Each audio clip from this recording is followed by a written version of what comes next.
Jakarta, ya kan? Dari Bandung, dari sampai ke Papua pun ada juga.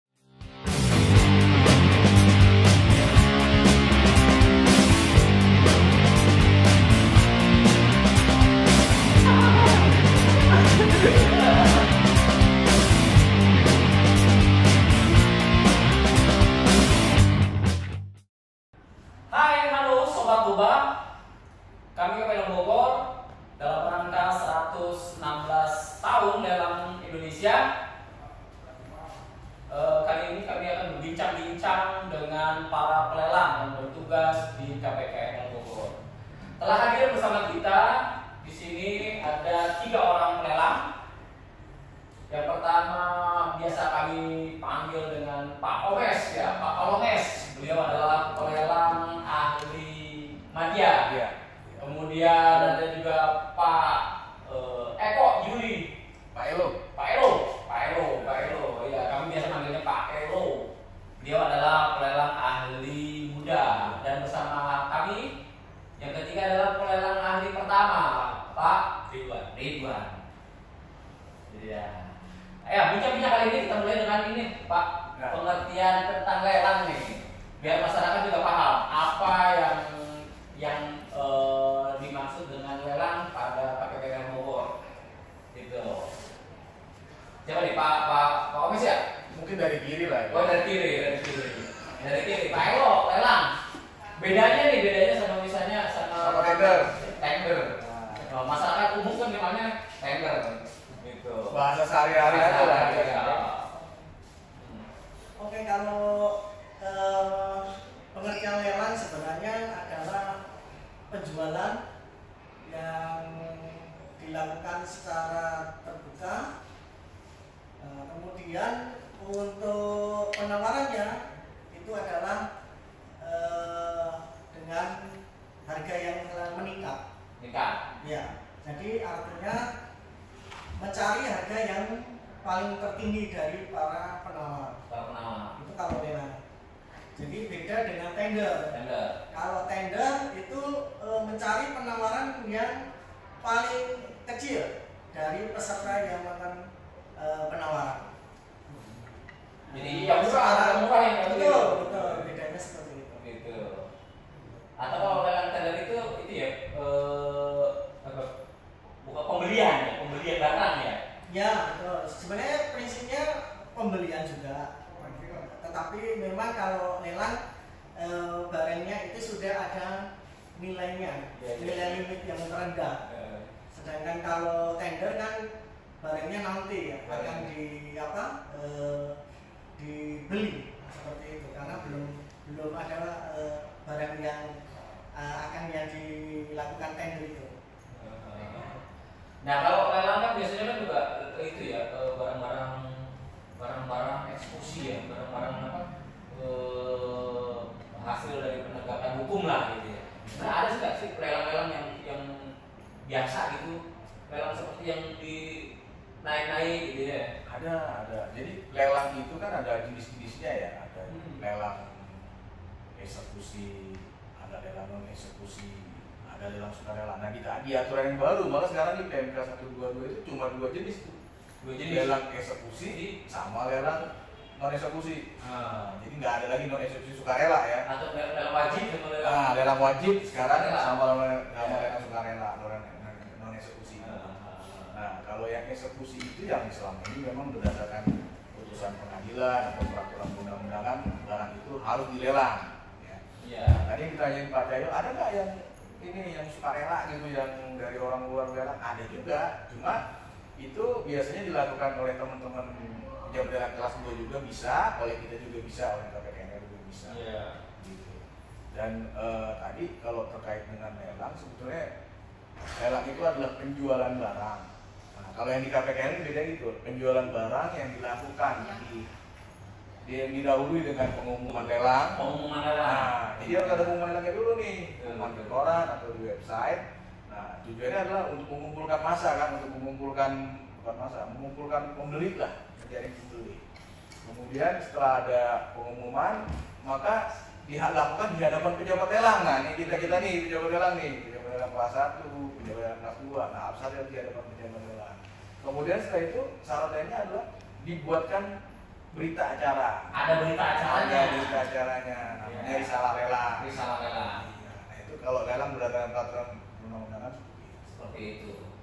Termasuk juga lelang misalnya sukarela gitu ya, sukarela yang dilakukan oleh umum ya, atau misalnya kayak gini Pak, lelang apa namanya barang tarikan misi misalnya. Iya. Itu juga kan lelang juga nih. Iya, jadi kalau itu kan dia pada saat perjanjian leasing itu kan biasanya ada tanda tangan tuh jika di market atau pemilik market bersedia dijual, misalkan barangnya untuk dijual, untuk bayar utang, nah karena itulah jadi sukarela. Karena dia di awal sudah bersedia untuk menjual, gitu melalui lelang. Tapi itu dilakukan di teman-teman pejabat lelang kelas 2 sekarang. Oh gitu. Biasanya di balai lelang ya. Iya. Balai lelang tinggi, ya sebut merek aja ya biar teman-teman mungkin sering lihat gitu kan, ada iklan-iklannya kan. Nah itu resmi balai lelang swasta yang terdaftar di Kementerian Keuangan. Gitu. Jadi kalau ada balai lelang swasta yang menyelenggarakan lelang untuk barang-barang sukarela, gitu ya, salah satunya.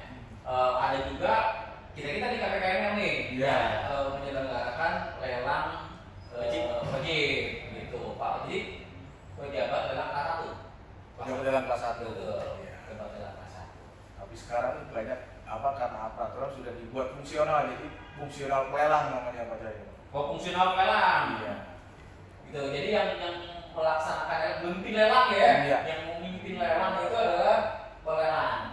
Gitu. Yang mempertemukan antara penjual dengan pembeli. Gitu. Tapi berarti kan pada prinsipnya lelang itu pasar ya, pasar. Iya, marketplace sebetulnya. Marketplace gitu kan. Kalau ada sekarang ya. Apalagi dengan sekarang lelang udah digital, udah lelang Go ID ya. Menurut saya dia dengan marketplace. Oh iya, kita juga di KPKNL gitu ya. Ada bukan ada ya. Jadi pelaksanaan lelangnya melalui mekanisme internet ya. Internet. Tapi semuanya lewat internet. Betul. Kita di KPKN Bogor sudah 100% kita online semua. Online semua. Iya. Jadi permohonannya udah online, kemudian pelaksanaannya online, dan penawarannya juga online semua. Penawaran juga online semua. Cuma risalahnya masih manual ya, maksudnya masih paper ya. Iya.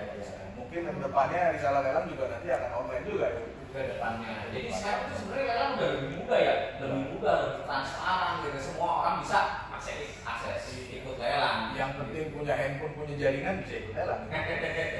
Punya handphone dia sekarang dunia di tangan. Itu kan terkait dengan lelang. Ini kan kita udah 116 tahun lelang Indonesia. Berarti sebenarnya udah lama ya lelang di Indonesia. Itu sejarahnya gimana sih itu? Gimana Pak itu? Oh, zaman Belanda pun ya. Kemerdekaan aja baru berapa? 745 kan ini udah. Sejarahnya dari zaman Venue Pak, undang-undang Belanda. Undang-undang Belanda. Kita masih pakai undang-undang Belanda tuh dasarnya. Jadi kan di dasarnya di situ disebutkan bahwa pelaksanaan lelang diadakan di hadapan pejabat. Kebetulan waktu dulu di zaman Venue itu yang melaksanakan tuh gubernur, bupati seperti itu. Gitu. Harus didasarkan pengumuman, dikumpulkan massa, dan dilaksanakan lelang seperti itu. Venue itu lelang ya, bahasa Belanda bukan? Bahasa Belanda. Iya. Bahasa Belanda ya. Venue Mister kalau.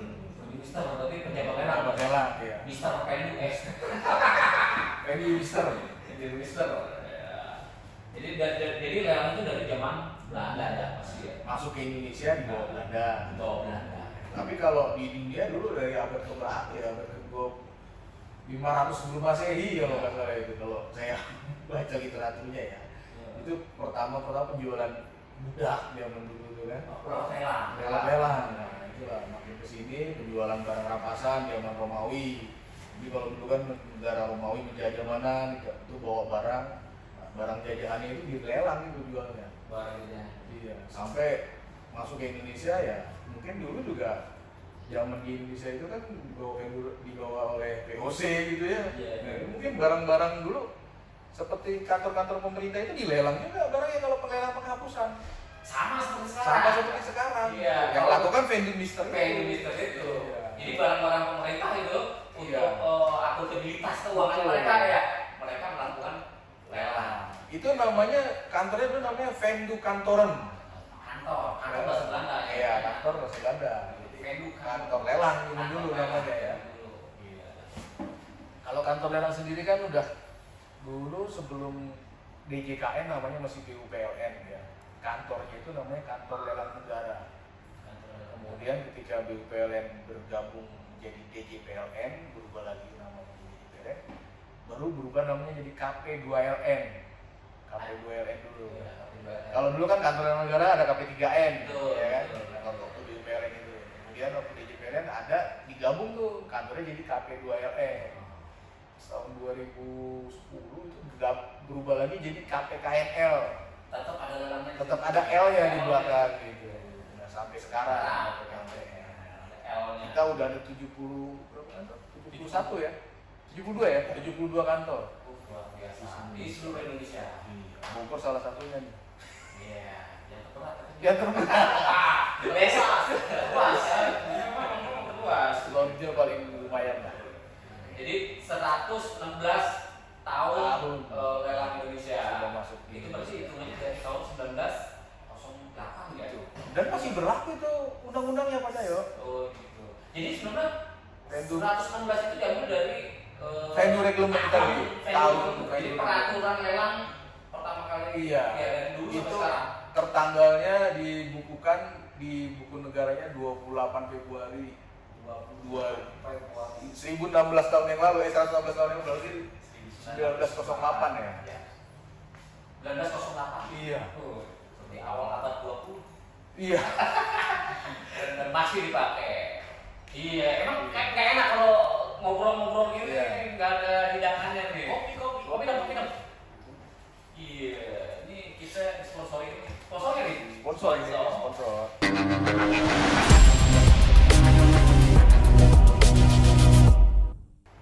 Kalau ini teh ya. Ini apa ini? Ini punya apa ini? Oh ya. Ayo. Udah aus soalnya. Iya, semuanya soalnya. Sama ya?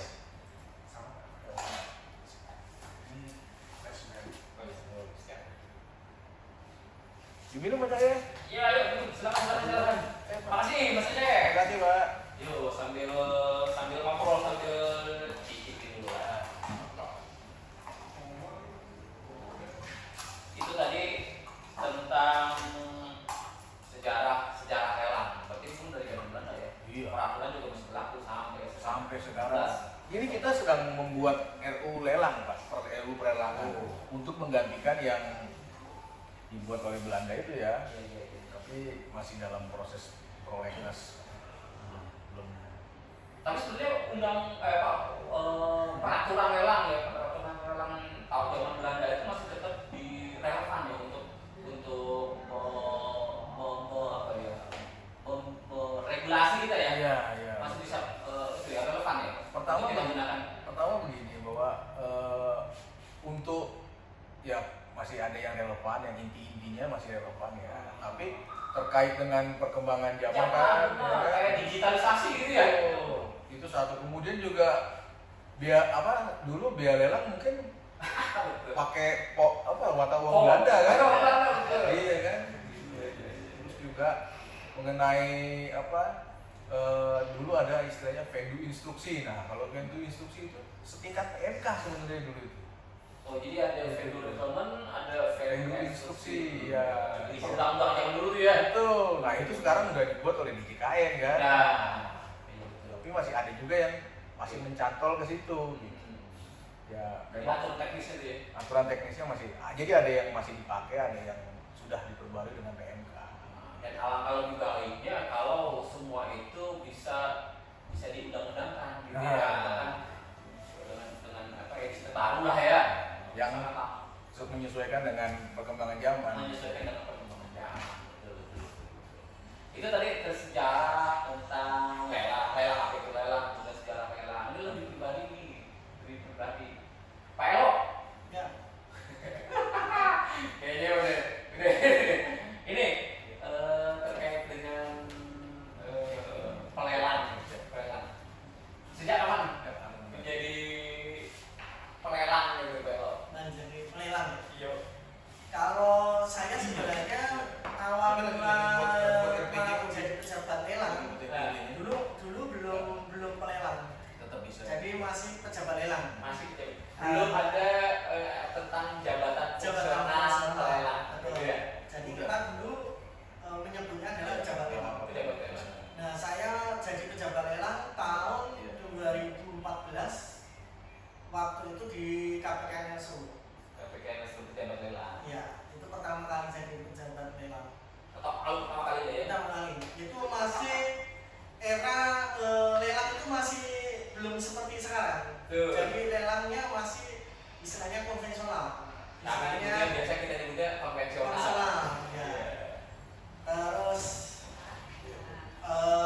mulai tahun 2000 kalau tidak salah 2016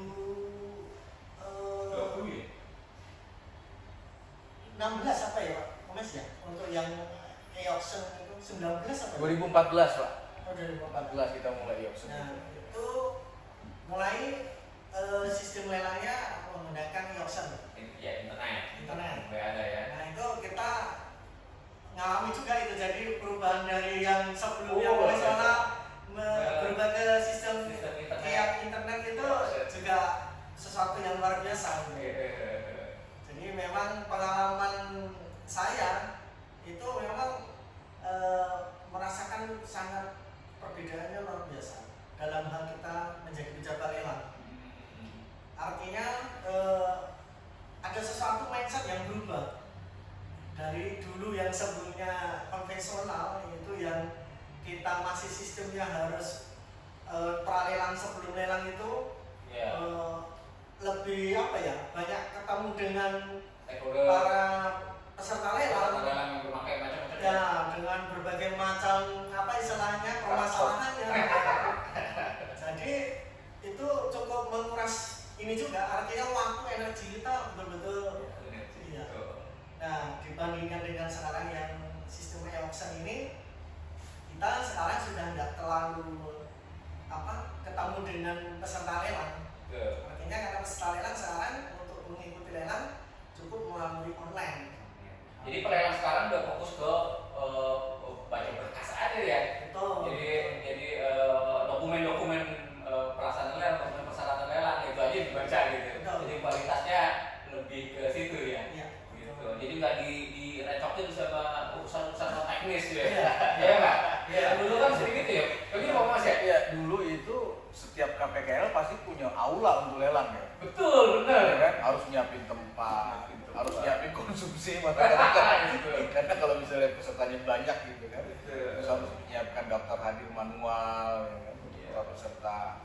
Nah sekarang itu nggak perlu lagi karena ya ruang e-auction ini ruang kita segini aja nih udah bisa buat tempat lelang di sini kan. Kita bisa melayani 4 lelang sekaligus dalam ruangan sekecil ini. Dan peserta yang hadir pun juga dari rumah dia atau dari tempat di mana dia bisa awal. Dulu kalau kita misalnya Pak saya pengen ikut daerah sana ini gimana ya? Iya kan? Lelang kapal tanker misalnya di Kalimantan gimana? Kalau ini nanti ke kita. Betul. Dan juga betul nggak? iya. Dan juga banyak juga yang peserta tuh dihambat untuk bisa sampai tempat lokasi. Udah zaman dulu ya begitu gitu ya. Zaman dulu gitu ya. Iya. Karena ada bisa. Karena kan tinggal daftar aja lewat handphone kan. Masuk aja. Masuk. Nggak ada yang lama. Jadi persaingannya bener-bener fair play lah. Ya, dulu sih gitu ada aja ya. Makanya kalau ada yang nanya, Pak gimana caranya menang? Tawar yang tinggi. Cuman itu caranya. Caranya itu. Tawar yang tinggi. Karena memang lelang kan gitu. Yang mana kan yang tinggi. Kan nyari harga tertinggi. Harga yang tertinggi. Benar. Kalau komisi ada nggak Pak? Komisi yang apa? Setelah menjadi lelang nih, kejadian-kejadian menarik atau pengalaman yang sebenarnya bagi kita yang bukan pelelang nggak bakal ngalamin tuh. Iya, ada. Saya pernah sekali saya lelang kapal tuh di rumah saya kita di Tanjung Priok. Nah, jadi pada saat itu pesertanya banyak, ya kan? Nah, saya mau lelang itu aja. Ini berarti lelang ini nih, lelang lama nih, konvensional. Zaman dulu nih, ya profesional ya, kita zaman dulu ya. Iya. Bahwa dulu itu menegangannya kan apa? Uang jaminannya tunai Pak Cahyo. Nah, berarti ngitungnya gini nih. Nah, itu bahwa mesin hitung sendiri atau kita ngitung sampai berjam-jam cuma ngitung uang tuh. Jadi zaman dulu tuh uang jaminan nggak hitung. Karena kalau dihitung lama nggak bakal selesai. Jadi pokoknya mana uang jaminan dia masukin dalam satu tempat, kita ikat, tulis namanya, segel kan. Kalau nanti dia menang baru kita hitung. Bukan apa-apa, karena lama pasti kalau kita hitung satu-satu kan. Kalau sekarang kan enggak, semuanya udah online, pakai PA kan. Nah kalau dulu saya gitu, saya lelang, di bawah saya uang jaminan, di bawah meja. Tiba-tiba lelangnya rusuh antara pembeli, saya jagain tuh. Saya jagain uang gitu. Sampai orang rusuh saya dijagain sama, kebetulan ada marinir juga yang jaga di belakang kan. Sebenarnya saya jagain uang karena mereka nyerahin uang kita. Kan? Iya. Tanggung jawab lelang ya. Makanya begitu lelang ini bisa setoran tunai, setoran lewat PA, wah kita tuh udah ketolong banget. Karena zaman dulu tuh ngitung uang sendiri, dari mulai setoran uang jaminan sampai nanti dia ditunjuk sebagai pemenang, itu PR sendiri. Bahkan saya pernah tuh dinas di Batam, saya lelang di Pulau Ambalat waktu itu, pulaunya yang berbatasan sama Natuna itu saya bawa uang tunai Pak di ransel itu. Pulang lelang kapal waktu itu, kapal dari Sitaan Kejaksaan itu saya lelang bawa uang 300 juta di tas itu, karena nggak ada bank di sana. Betul. Ya kan rekening mau setor ke rekening kita nggak ada. Gitu. Akhirnya saya bawa nih pesawat itu, nyawa kita tertarik. Ngomong-ngomong tentang itu ya, uang jaminan ya, dulu ya zaman-zaman konvensional gitu. Saya kan juga itu ya, bendahara penerima dulu. Yang nyetornya itu bendahara penerima ya, untuk kemudian dikembalikan lagi. Betul. Nah itu tuh langsung kayak bendahara penerima tuh biasanya tuh untuk pengembalian. Iya betul. Benar nggak? Iya. Nah saya kadang-kadang, aduh penuh sekali gitu. Dan keseringan juga loh, bukan rahasia, apa sih istilahnya, untuk kemungkinan ketelingsut tuh banyak, ada besar gitu. Iya. Ada yang 2 kali pengiriman, 2 kali pengembalian kan. Iya, ada bank tertentu tuh slipnya 2. Yang satu udah disetor udah pegang, satu udah keluar, udah kita Udah lagi dia. Sini masuk lagi, sekarang suka nakal gitu tuh. Iya. Makanya sekarang ya syukur ya, alhamdulillah ya. Udah nggak ada lagi yang gitu tuh. Semua ya online, makanya biasa gitu. Nah, Bang Ridwan ini kadang-kadang nih, Bang Ridwan dia baru termasuk generasi ini ya, internet lah nih ya. Generasi internet nih, baru jadi pelelang. Ada pengalaman apa, Bang Ridwan? Jadi pejabat lelang 2020 Pak, udah online semuanya. Udah online semua. Jadi tapi kan ngalamin nggak yang konvensional yang dialami oleh Pak Oke sama Pak Elvin? Udah nggak ada, udah Belum ya. udah online Memang kita semua. semua online ya. Iya, online kita. Cuman ya ada juga itu pengalaman waktu itu lelang scrap X tambang di salah satu daerah. Scrap tambang. Kebetulan ya di tambang itu yang tergantung banyak banget asetnya. Namanya online kan orang bisa ikut dari mana aja Pak. Itu. Yang penting punya uang jaminan, store ikut selesai. Nah, proses online jalan, terpilihlah yang tertinggi. Datang ke tempat, ke lokasi seperti itu, ketemu LSM kayak gitu. Ya, jadi pintar-pintar kita gimana cara kita mengumpulkan semua massa supaya rusuh seperti itu. Jadi manajer seorang pelelang tuh di situ ditentukan. Nah, kemampuan pelelang kan harus komplit ya. Iya. Nggak cuma pintar baca berkas, tapi juga bagaimana manage atau public speaking ya. Iya, betul. Dari mulai pengetahuan hukum, Betul. ya kan, kita baca dokumen, baca peraturan yang terkait, ya. Kemudian juga kita bisa internet juga, bisa komputer kan, harus aplikasi. Kemudian juga kita harus bisa juga kemampuan untuk berhadapan dengan stakeholder, ya kan, menjelaskan kepada masyarakat, jangan sampai salah paham. Banyak pihak kan ya yang harus kita hadapin, bukan hanya pemohon, penjual, kita juga mungkin sama debitur, mungkin sama terpidana, terdakwa. Karena pelelang itu kan di tengah-tengah dia. Kita ini kan KPK di tengah antara debitur, antara penjual atau kreditur, ya kan, antara pembeli, antara penjual. Jadi banyak pihak yang terkait gitu. Belum lagi pihak-pihak yang terkait lagi, misalnya ada pihak-pihak ketiga yang keberatan. Nah, banyak kan? Nah, itu juga kita harus baik-baik. Jadi bagaimana public speaking kita menyampaikan dengan baik dan tidak membuat mereka malah makin push rusuh ya. Gitu. Jadi nah sekarang nih kita kan di KPKN Bogor ya terkenal ya hektiknya bagaimana hektiknya. Tahun lalu berapa Komers ya? Frekuensi itu Tahun lalu frekuensi ya 3.000 lebih. Itu kan yang terjadi lelang ya. Oh, yang jadi risalah lelang hampir 3.000. Yang jadi risalah lelang hampir 3.000. Yang permohonan 4.500-an. 4.500-an gitu. Memang tidak semua permohonan itu bisa muaranya ke pelaksanaan lelang. Ada juga dibatalkan, ada juga segala-segala. Nah, kaitan dengan ini ketika kita di KPKN Bogor nih ya. Gimana sih lelang-lelang di Bogor ini?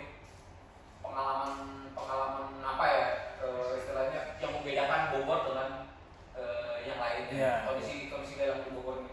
Jadi saya dulu ya nanti ya. Kalau beda nih kan. beda. Kalau saya kebetulan dari Bandung masuk ke sini memang saya terakhir kan pelelang madya di Bandung. Kemudian masuk ke sini 2021 awal.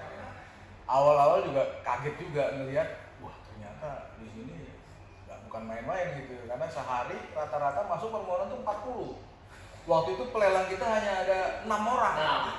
6 orang. Nah, ini yang apa tantangan buat kita karena gimana kita jadi pelelang itu nggak bisa memaksakan, dia harus sesuai dengan arestasinya di sini.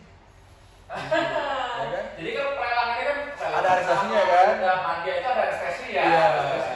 Ternyata memang nggak bisa. Kita nggak bisa kaku di sini. Nggak bisa kaku. Karena kalau enggak akan banyak antrian. Tuh. Sudah dilayani begitu aja antrian masih banyak. Gitu. Jadi ya mohon dimaklum aja nih para stakeholder di terutama kita banyak kan eksekusi HT ya. Iya, jadi gini Pak Cahyo, wilayah kerja ini kan kita ada 6 nih. Ya kan?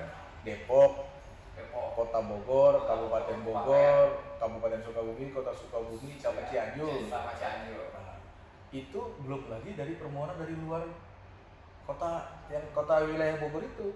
Dari Jakarta, iya. ya kan? Dari Bandung, dari sampai ke Papua pun ada juga. Asetnya ada Sulawesi itu ada permohonannya gitu. Jadi ya banyak memang banyak. Makanya kemudian termasuk yang terbanyak ya frekuensinya terbanyak di Indonesia. Bahkan Pak Omes aja yang dari Bandung aja kaget ya. Iya. Karena saya kita kan itu Bandung banyak juga. Iya. Tapi di sini kayaknya 3 kalinya dari Bandung. Makanya nggak aneh kalau misalnya lelang di Bogor itu ditambah ya. Sekarang ada 10 kita ya. Kita ada 2 madya, 4 muda, 4 pertama. 4 pertama tuh kan udah luar biasa. Pelo gimana Pelo? Ya, Melihat lelang di Bogor nih, lelang di Bogor. kalau Pak Omes tadi kan dari Bandung ke Bogor, Iya. saya kaget kan. Kalau saya dari Banjarmasin ke Bogor, kaget banget. Shock gitu. Karena memang secara frekuensi permohonan itu jauh sekali. Artinya Banjarmasin walaupun cuma dengan 3 pelelang, tetapi permohonannya nggak sebanyak dengan kapasitas permohonan yang masuk di Bogor. Artinya kalau kami bertiga dulu di Banjarmasin itu bisa menghandle dan masih istilahnya ukuran kami dulu akhir tahun itu sudah tidak ada tunggakan permohonan yang harus kita proses. Tetapi waktu di Bogor saya itu sudah maksimal untuk menjadwalkan, tetapi akhir Desember pun ternyata masih ada permohonan ya puluhan, bahkan sampai 50 permohonan yang belum terjadwalkan. Jadi memang yang disampaikan Pak Omes itu memang betul. Bogor ini menurut saya kota kecil, saya dibandingkan Bandung, Betul. tapi frekuensi permohonannya melebihi menurut saya daripada kota-kota yang Nah, memang apa adanya pinter-pinter kita atau kita Omes begini ya, pinter-pinter kita membagi waktu antara kegiatan pemeriksaan ya. Lelang kan fokus kan meriksa dokumen ya dengan pelaksanaan lelang gitu kan. Belum lagi kita menghadapi juga misalnya pembeli ya atau ini apa lain. saya cerita pengalaman waktu di beda ini ya Pak. Kalau kita dulu di Banjarmasin itu menjadwalkan pelaksanaan lelangnya itu di atas jam 9. Di atas jam 9 pagi. Jam 9. Nah, artinya bisa jam 10, jam 11. Iya. Terus paling sore, paling nanti kita jam 3 udah selesai. Udah selesai. Nah, kalau di Bogor dari jam 8 sampai jam menjelang jam 5 sore. Dan itu saya pernah dikomplain sama pemohon lelang, Pak. Selama ini di Bogor belum ada Pak lelang yang sampai jam 5. Dan saya kan waktunya di menit 40, jadi 16.40. Jadi tinggal 20 menit sudah jam 5. Jadi Pak Cahyo, saking banyaknya jadwal, kita ini cuma punya menit masing-masing Pak. Ya, kalau Pak Kalau saya 30. Jadi 30. 8.30 itu punya saya. 9.30. 9.30. Pak Eko 40. Pak Ridwan 15. Jadi punya nomor unik, jam unik sendiri. Jam unik sendiri. Biar bisa nggak bentrok di bentrok lelang ini. Iya. Iya. Betul. Biar permohonan lelangnya juga jamnya juga ini dia berurut dia. Berurut. Jadi kita udah tahu ini 9.40 Pak Elo nih pasti lelangnya. Iya. Jadi kita menyiasatinya pada akhirnya ya, membagi waktu yang hanya berapa jam ya, Iya. berapa jam itu sampai jam 5 bisa terlaksana semua. Iya. Jadi kayak sehari berapa Pak Elo? Saya kalau rata-rata itu bisa 6, bahkan 7 pernah. Elo 8 Elo. Karena saya 8 pernah itu tapi diprotes. Katanya terlalu sore Pak, dapat jam 5. Akhirnya saya juga ya udahlah, nggak sampai jam 16, 15. Karena memang terpaksa seperti itu supaya bisa yang lain juga bisa masuk ya. Karena kita kalau tidak jadwalkan full Pak dari pagi sampai sore, permohonan itu kita susah kalau bisa mau berkurang banyak. Betul. Bisa dibayangkan ya. Saya membayangkannya gini Pak Omes ya. Kita tahun lalu itu 3.000 frekuensi lah ya yang jadi itu ya. Bayangkan, kita kan cuma 365 hari. Ini 3.000 Belum libur sama puasa ya? Ya, puasa. Sehari itu berapa gitu? Luar biasa kan Bang itu kan. Iya, benar enggak? Gitu. Segitu masih banyak yang lu gitu.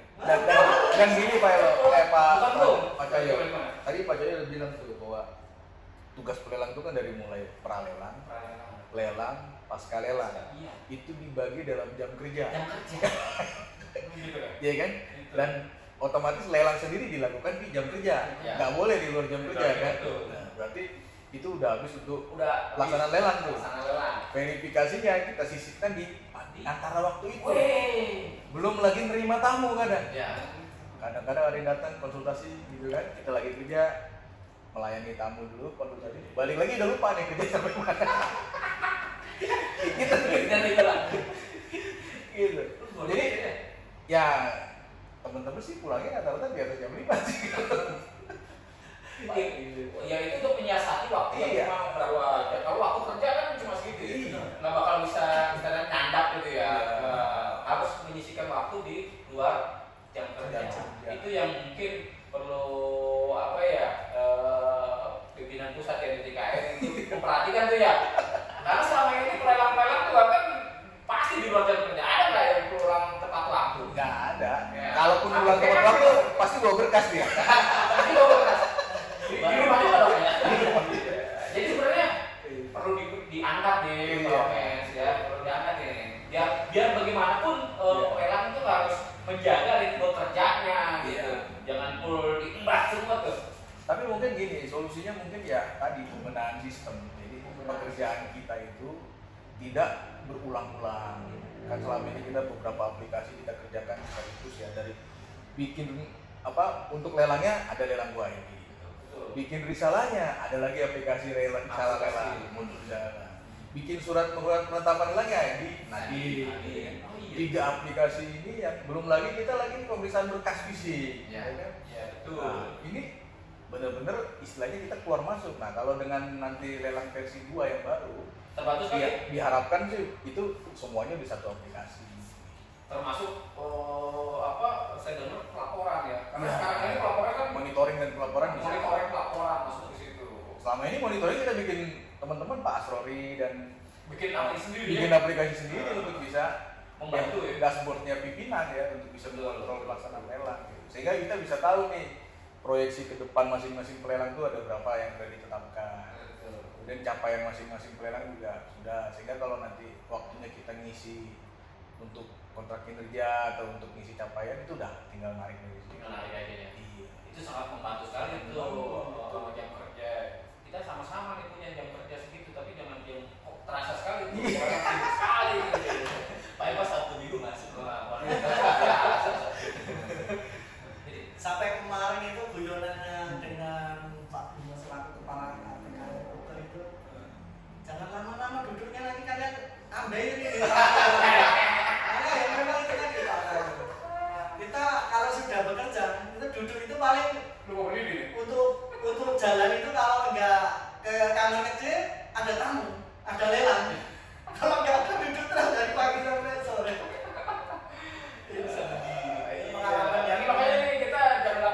Iya. Tapi menjelang akhir nih, harapannya apa sih untuk lelang Indonesia nih? Iya. Karena gini ya, lelang itu kan pasti selalu ada nih. Betul. Sebagai instrumen pasar gitu kan. Ya memang amanat undang-undang juga kan banyak tuh yang menyebutkan harus lelang kan, dari mulai undang-undang KPK, undang-undang tentang kejaksaan gitu ya kan, bahwa eksekusi undang itu harus lewat lelang ya kan. Belum barang milik negara. Piutang negara, belum juga undang-undang keuangan negara juga kan mengamanatkan gitu kan. Kata lelang itu hampir ada di dalam setiap eksekusi terhadap atau peraturan perundangan. Hukum ya. Iya. Enforcement lah begitu ya. Belum lagi yang lelang swastanya, maksudnya lelang sukarelanya kan, dari permohonan masyarakat. Memang ke depan sih permohonan lelang itu pasti makin banyak. Ya.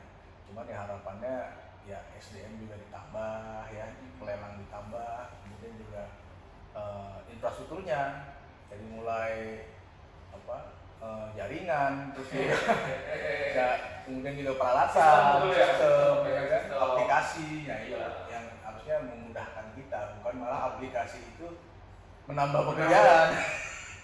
Gitu ya. Jadi aplikasi ya kalau masih berbicara masih nambah. Curhat.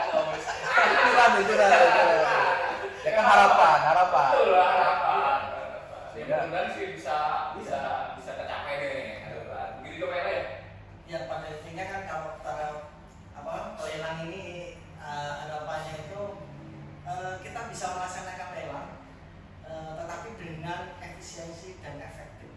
Artinya ya sebisa mungkin waktu kita untuk bekerja ya seperti teman-teman di seksi lain, misalnya di fungsional penilai. Artinya kalau sekarang kan ini waktu kita ini memang banyak habis untuk proses lelang ini. Nah ini PR-nya bagaimana supaya kita bisa bekerja tetapi waktunya juga sesuai dengan ketentuan aja gitu. Kalau sekarang kan jujur aja Pak, Gimana? kita lelang untuk para pelelang itu kadang kalau hanya waktu hari kerja itu nggak akan selesai. Ya, paling opsinya lembur di kantor hari Sabtu Minggu atau membawa berkas pada saat pulang kerja. Karena kalau standar kerja di jam kerja itu kemungkinannya nggak bisa. Jadi kurang, itu harapan kalau saya sebagai pelelang, mudah-mudahan nanti dari regulasi atau mungkin dari pimpinan bisa memberikan harapan supaya ya minimal kita berangkat jam 8 pulang tetap jam 5 gitu. Nggak ada lembur ya. Jadi sebenarnya yang dituntut oleh organisasi itu bisa kita capai gitu. Cuma ya kurang sehat lah gitu ya. Memang gitu ya, kalau pakai hari Sabtu Minggu kan udah nggak work life balance di mana gitu kan. Betul nggak ya? Iya. Kalau dipaksa dicapai mungkin bisa. Gitu. Cuma memang jadi nggak sehat. Bisa organisasi kurang sehat. Kurang sehat. Iya. Kita juga nggak sehat. Pak. Betul. Bang Ridwan apa Ridwan? Kalau saya lebih ke sangat berharap sekali aturan perundang-undangan pengganti PEN itu segera jadi Pak. Segera. Harapan itu ya. Harapannya itu supaya ada payung hukum yang lebih mantap seperti itu. Begitu. Iya. Karena memang kita juga sebagai pelelang ya melaksanakan lelang juga harus sesuai dengan payung hukum ya. Pasti itu. Mungkin gitu ya cukup ya sore hari ini atau Ya, kongres sore, siang, sore. siapa Kapanpun ditonton ya. kapanpun ditonton gitu.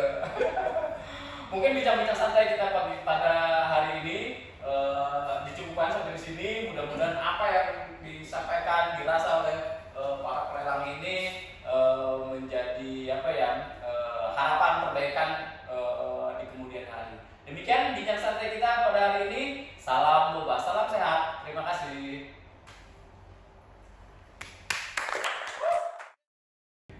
116 tahun lelang Indonesia.